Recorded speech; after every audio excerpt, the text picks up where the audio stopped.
Hello, everyone, and welcome to our video on LifeRing. Today we have Byron, who is the Executive Director of LifeRing. So, Byron, I'm not going to mess up your bio. I'm going to throw it over to you. So please let us know how you're involved with the organization, your past with the organization, really anything that has tied you with LifeRing. Well, first of all, thank you for inviting me. I've been active with LifeRing over the last 8 years approximately. I've served on the LifeRing board of directors for the last 6 years, I believe. Have been the executive director for the last year approximately. A little bit about LifeRing. The executive director is kind of a meaningless title in LifeRing. I have no authority. LifeRing is very much a democracy in the sense that everything we do is done by consensus. So I don't have any authority to make any executive decisions, so to speak. So just to clarify that. And then in terms of also, were you ever like an attendee with LifeRing? Like, how did you learn about the organization just kind of from the beginning? Sure. Well, I became active as a convener at the very start of my involvement. I had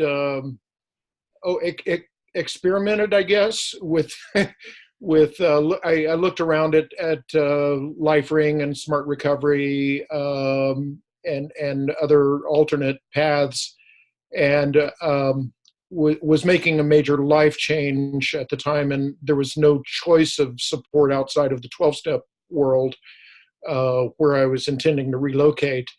And so I contacted LifeRing and asked if I could start a LifeRing meeting, and they said, well, you need to have 6 months of sobriety, preferably, but you seem dedicated or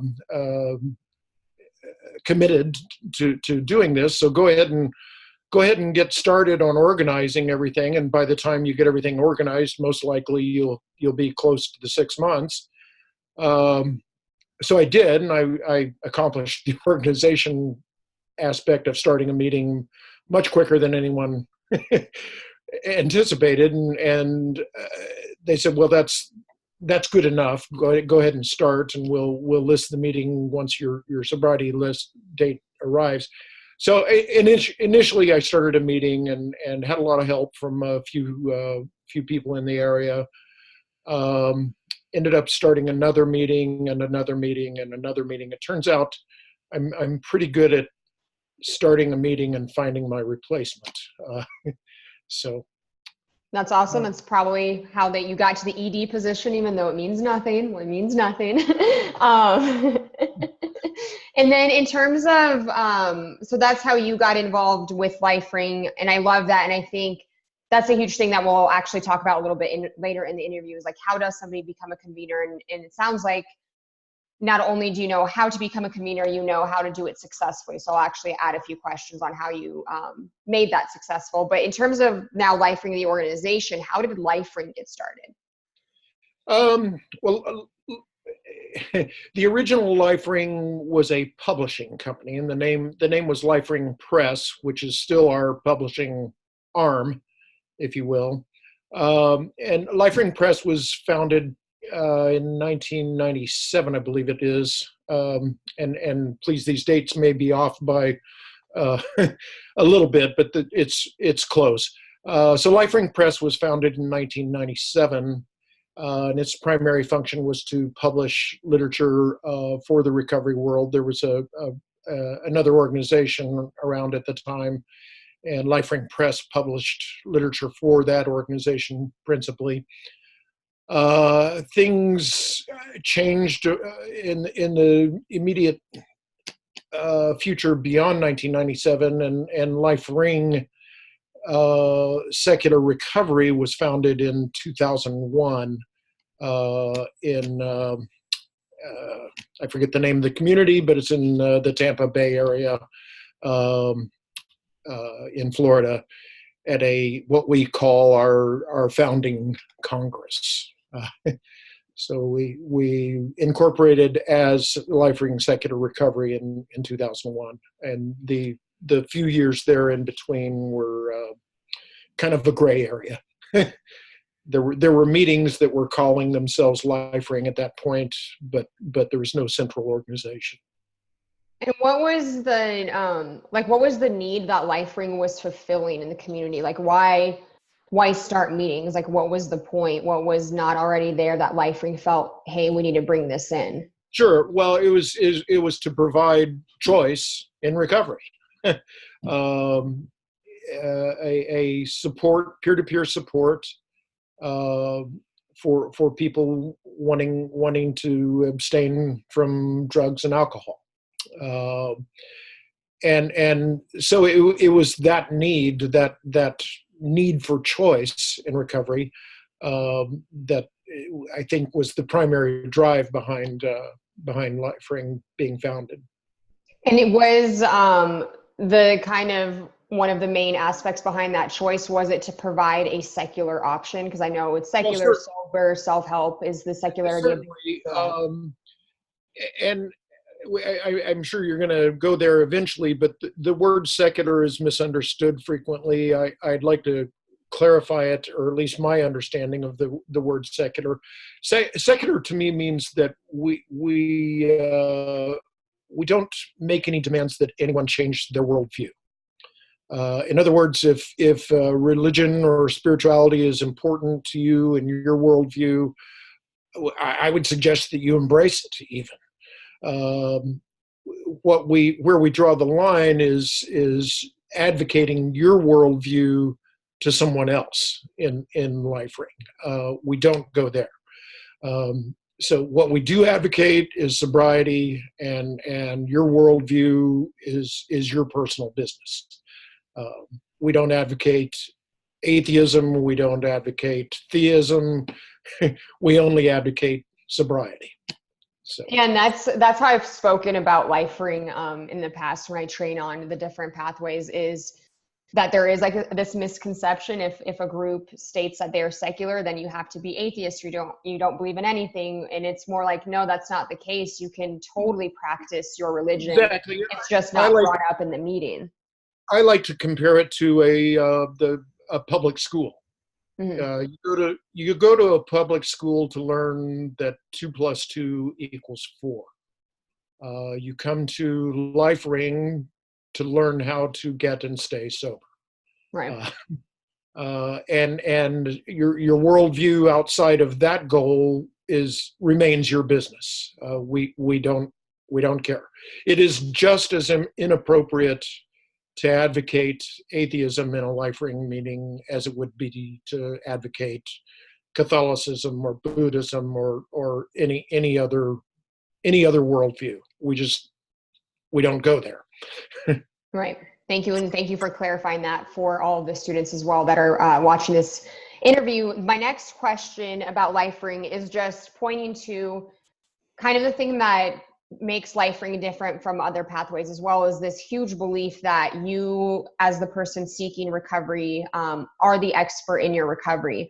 And so when we look at other meetings, we have like, Women for Sobriety has the 13 statements.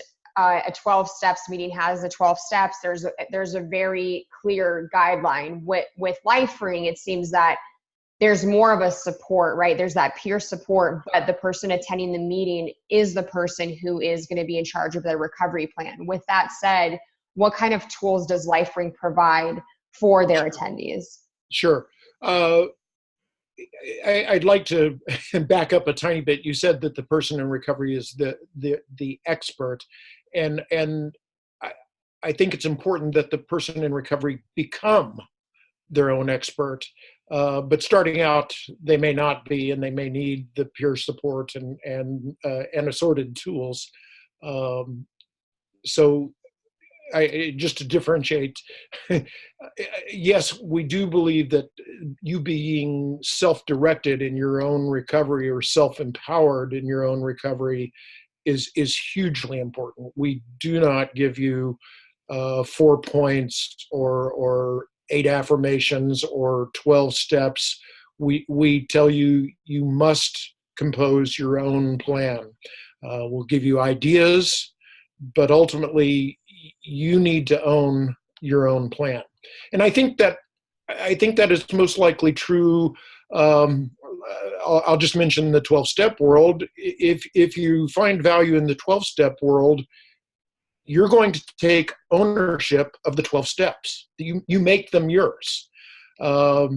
So we just start from scratch and say, no, we're not going to give you 12 steps. We're not going to give you 4 points. We're not going to give you any of that. You need to compose your own plan from scratch. Again, we will provide you some ideas. We have a workbook that's a wonderful tool. The meetings themselves, you'll hear ideas in meetings. This is what worked for me. This is what worked for others. Things of that nature. But you're going to have to take those ideas and craft your own plan that you own. And then in terms of the workbook, Byron, what are some of the things that you would see in the workbook? And I don't know if that's one of the books that you have on you. Yeah, the workbook is entitled Recovery by Choice. And there are 9 different domains in it. And as an example, one of the domains covers issues like health care and dental care. Are you seeing your doctor on a regular basis? Are you getting proper dental care? Just mundane, simple ideas to take care of yourself. And there's ideas around relapse. There's actually a rather humorous section that is titled "How to Plan Your Relapse," because relapses are planned, and it's a study in absurdity. It's intended to be humorous. So there's ideas surrounding all of these different areas. There is no cheat sheet for the workbook. There are no correct answers. You have to provide the answers. So it's kind of like a guide. It allows you to fill in the blanks and craft your plan through the workbook. And out of curiosity, in terms of kind of a typical LifeRing meeting, how many people have the workbook? How many people are talking about these different domains and stuff? Like, how many people are actually doing that work? Sure. Good question. I don't know. I do know that we have had some of our meetings based on the workbook. And I believe that the way those have worked typically is that the convener or facilitator will thumb through the book or bookmark a page and choose a topic out of the workbook. I already mentioned dental care, but we could use that as a topic of, how many of you in the room have had this as an issue, and how did you approach it, and how did you resolve it? How did you move forward through this issue? And if that doesn't work as a topic for that meeting, then you could simply ask for a topic from one of the meeting members. Mm-hmm. And then that kind of throws me into the next question. What does a typical LifeRing meeting look like? And I mean from like the get-go, I think one of the important things for participants to know is how the meeting starts. With 12 steps, you state, I'm Irina and I'm an alcoholic or an addict or whatever. What is the start of a LifeRing meeting, and then how does that conversation go afterwards? Sure. The most common format for a LifeRing meeting is what we call "How was your week?" The meeting would open with an opening statement. We have half a dozen different opening statements, and some conveners, LifeRing conveners, take those half dozen different opening statements and make their own. And we're fine with that. We don't have an official opening statement, but it's typically just a statement that explains how the meeting is going to proceed and how LifeRing, some of the basics of LifeRing, our 3S philosophy. From there, the meeting would proceed into the participants, and each participant would discuss how their previous week was in recovery. Gee, I struggled with this, or gee, I had a great success with this issue. I went to a party and got my sparkling water and everything was great. Or I went to a party and someone tried to offer me a drink and I really struggled with it. Gee, how do I move past that in the future? And conversation is encouraged in a LifeRing meeting. We feel that it's important that everyone is free to say, well, gee, this is what I've done in a situation similar to that. And what about participants' identification with substance use disorders? So again, like with 12 steps, you would identify as an alcoholic or an addict. In other meetings like Women for Sobriety, you more so identify with like, hi, I'm Irina, I'm a competent woman. Is there some kind of identification piece in LifeRing? Like, what is the relationship with LifeRing and substance use disorders amongst participants? Yeah, it's not required. If a person is comfortable identifying as an alcoholic or an addict, that's okay. It's not condemned and it's not endorsed. It's the individual's choice. I personally don't call myself an alcoholic or an addict. If someone else refers to me as an alcoholic or an addict, that's okay. I don't get disturbed or upset. But it's entirely the individual's choice. Okay. Yeah. And then this question I totally did not plan to ask, but now it's in the back of my mind, so I might as well ask. In terms of, I know obviously sobriety is like the underlying foundation with LifeRing. Is sobriety required for all substances? Or, so especially when you talk with a younger population, maybe some individual, and I had this conversation a couple weeks ago, an individual said like, hey, I really struggled with heroin. I went through what I had to go through. I gave heroin up. He's like, but I still drink moderately. Is there a support for that? Like, could you attend a LifeRing meeting on your focus with the drug that you struggled with, but maybe you still, I don't know, you smoke or you do whatever, but it's not your struggle? Does that make sense? Yeah. Okay. The definition we use of sobriety is complete abstinence from alcohol and non-medically indicated substances. So that's a pretty clear line, and part of the reason we use that definition is that we are non-professionals. We're not treatment professionals. We're not physicians. We're not qualified to make judgments about what responsible use may be or may not be. So that's the definition we use. I'm sure there are people in LifeRing who may have beat their substance use disorder, the specific one, and may use another substance responsibly. Those people probably exist in LifeRing. I'm almost certain they do. It's just that we would not advocate moderate use, responsible use in a support meeting environment.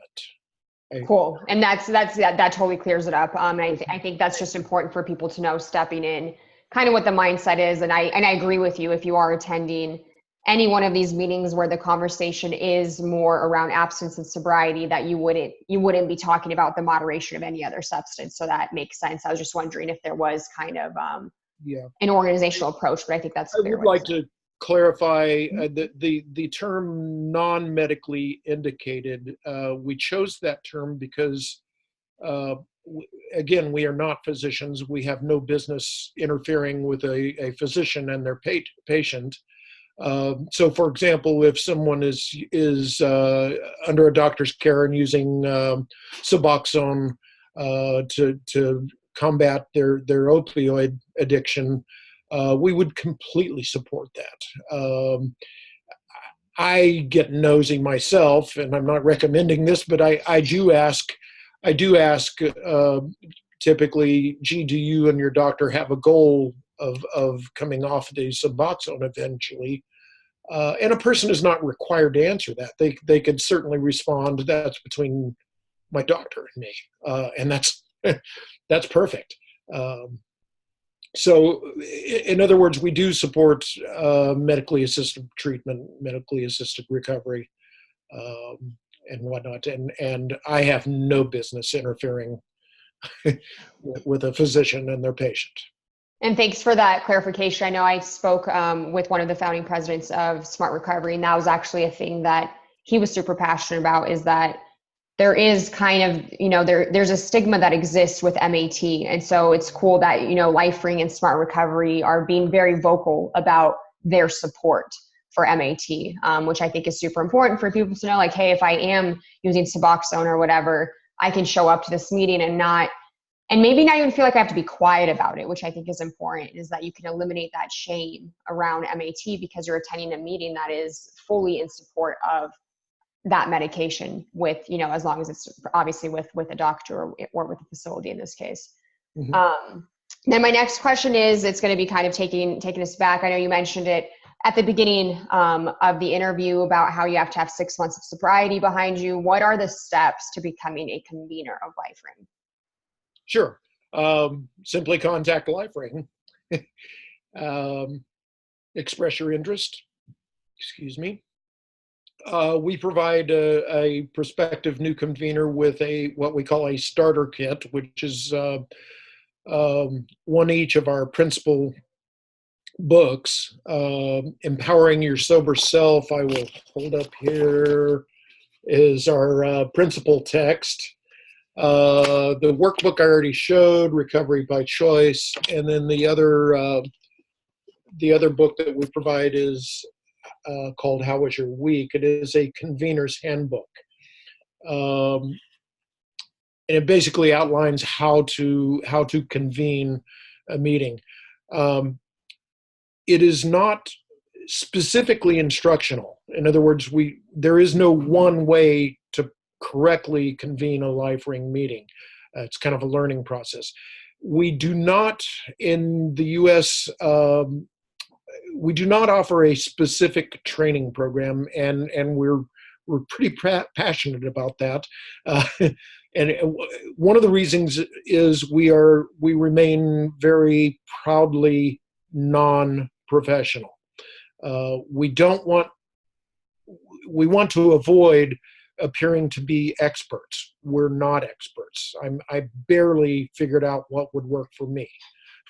So I emphasize that our conveners are not experts. If you get to a LifeRing meeting a couple of minutes late, there's a good chance you won't be able to figure out who's convening the meeting. It appears like a conversation between peers. So, at any rate, yes, that's. And then, as a professional, and you just correct me if I'm wrong, I believe what I read, and I think I put this in a video as well, is that a professional, so somebody working in a treatment facility or a clinician's office, whatever, can convene a LifeRing meeting, and the goal is to pass that meeting on. Absolutely. One of the peers. Absolutely. We have started meetings in a few treatment facilities, and a person in recovery who happens to be a professional would be welcome to start the meeting with the goal of finding the replacement within the participants. Okay. And that has worked well for us. We have I'll use as an example a facility in San Diego, where one of the professionals who happened to be a person in recovery started the meeting. I think this is somewhere around 6 or 7 years ago at this point. Convened for a few months before finding a replacement. From that one meeting, the San Diego LifeRing community has now grown to, I think there's 5 or 6 meetings. 2 of them are in that same treatment facility, but the other 3 are out in the community somewhere. Awesome. And then I'm going to kind of bring you back into this in terms of kind of your own personal experience with LifeRing. What is it about LifeRing and LifeRing meetings that worked for you, and what is it that works for other people? Like, why does somebody choose LifeRing? In my case, I think the thing that was most attractive to me was the self-directed or self-empowering aspect. I really struggled with the concept of powerlessness. If I'm supposed to beat this thing, how does that work when I declare myself powerless? I've heard a number of explanations, and some of those ideas I just struggled with that entire concept. If I have a challenge with substance use disorder, I needed to be powerful in order to overcome it. So that was the single biggest thing. I think I also, and this may be related, I also related to the sense of equality within the organization. There is no, well, I mentioned the convener. It's difficult to identify who is convening the meeting frequently. There is no authority in the room. There's nobody saying you should. There is no hint of, no, you have to do it this way. We focus on the idea of there is no wrong way to proceed. There is no single right way to proceed. If it's working for you, that's the right way. So those concepts are, I think, what attracted me largely. Awesome. And I think that's really huge to hear, because if a clinician does have a client who struggles with authority, this could be a great meeting option because of what you're saying, that there is more of this fluid conversation. There is this fluid, kind of like you're saying, like it's more of a democratic approach, and everybody has a voice in that. So I think that's super important. My next question then is, how does LifeRing, so I love what you said, that there's no wrong way to proceed.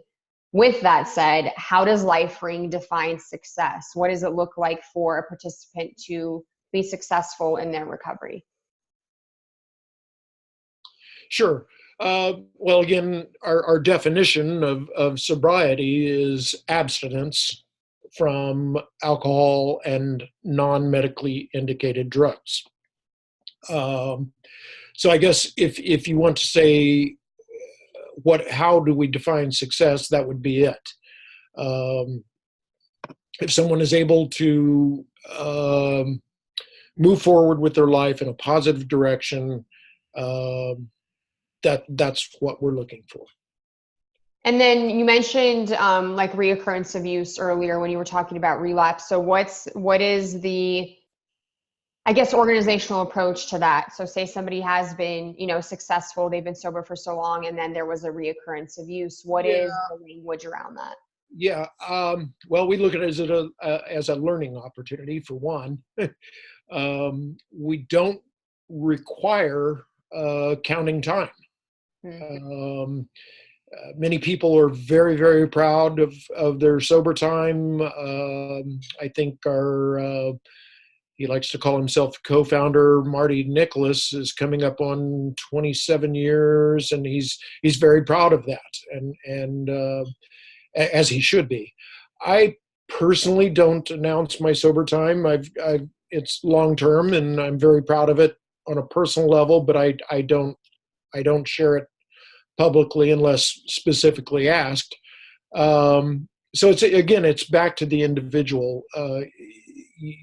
You can decide what is helpful for you in that regard.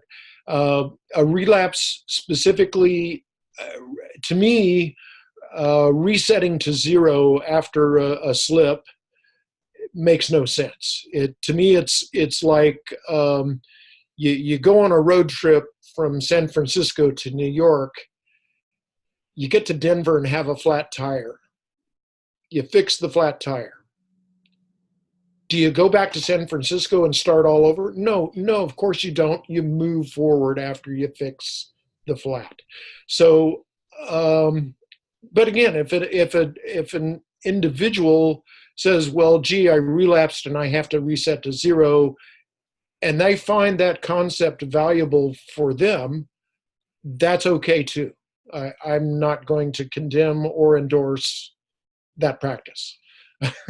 I love that. And I think that's, again, I think that's one of the things that's super important is, one, there's that validation of it's really up to the individual. If they want to count, great. If they don't, great. Because I think for some people, like you said, it's extremely empowering to be able to say like, hey, I've been in recovery for 7 years. And for other people, that's a daunting thing. Like, I don't want to count days, or, you know, what if I do have a slip up? Am I back to zero? Because some people would say that you are. So I love that there's that kind of multifaceted approach that, hey, it's really just up to that individual. If that's empowering, great. If it's not, great. We're not going to tell you to do it either way.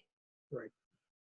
Well, and again, a relapse, I would suggest a person take a relapse in a more positive direction. What went wrong, and how can I maneuver around that challenge in the future? It's a learning opportunity. Awesome. And then a last few questions. This one's just kind of, again, for your personal view is, what is your view, Byron, on the many pathways to recovery? Well, I mentioned earlier, there is no single best way. There is no single right way. There is certainly no wrong way.